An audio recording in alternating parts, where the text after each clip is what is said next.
Mga boss, sabi ni Congressman Marcoleta, okay lang na may provincial rate kasi mas mahal ang cost of living dito sa Metro Manila kaysa sa mga probinsya. Pakinggan natin yung sinabi ni Congressman Marcoleta. Kasi na kung dito ka sa metropolis, mas mataas talaga kasi magre-renta ka, mamamasahe ka, pati yung pagkain dito. Samantalang kung nandun ka sa ibang region, ipitas ka lang ng mga ilang po. May binanggit si Congressman Marcoleta, partikular doon sa cost of living. Ito yung pagkain, pamasahe, tsaka renta. Ngayon, tignan natin kung mas mura ba talaga mabuhay sa probinsya kaysa sa Metro Manila. Sukatin natin yung presyo ng mga nabanggit.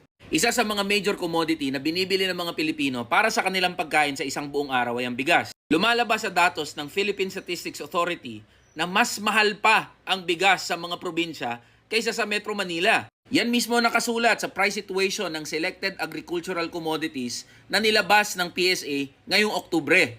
Pagdating naman sa karneng manok, baboy at isda, lumalabas na on average, mas mahal pa rin ang kilo nito sa mga probinsya kumpara sa Metro Manila.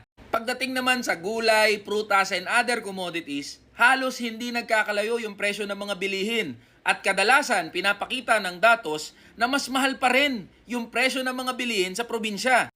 At sa SRP list ng Department of Trade and Industry, yung mga basic and prime commodities sa buong bansa ay pare-parehas ang presyo. Pero alam naman natin na hindi nasusunod tong SRP. Papel lang yan. Pagdating sa mga tindahan at sa mga retail, lumalabas na mas mahal pa rin yung mga presyo ng bilihin kahit saan ka pumunta. Pagdating naman sa pamasahe, di naman nagkakaiba yan lalong-lalo na sa mga probinsya na katabi lang ng Metro Manila. 13 pesos ang minimum fare para sa mga traditional jeepney at 15 pesos naman para sa mga modern jeepney. Nagkakaiba-iba lang yan depende kung nasa ang lugar ka o probinsya ka. At sa katunayan, mas accessible ang mga public utility vehicles dito sa Metro Manila kumpara sa mga probinsya.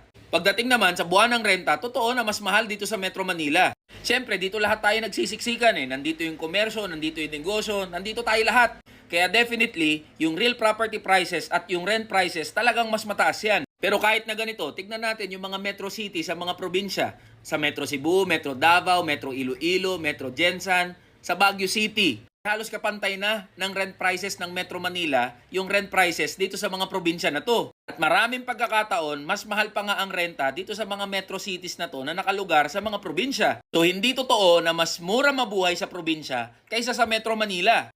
At sa katunayan, Congressman Marcoleta, wala na pong libre ngayon. Hindi na libre ang mamitas ng prutas sa mga puno o mga gulay kung saan man. Subukan nyo po na mamitas ng prutas sa gulay kung di kayo ipabarangay na mga may-ari niyan. Kaya kailangan na talagang pag-usapan at reviewin yung provincial rate na tinatawag. Kailangan nang i-repeal o buwagin yung RA 6727 o Wage Rationalization Act of 1989 at bigyan ng hustisya ang mga manggagawa sa probinsya.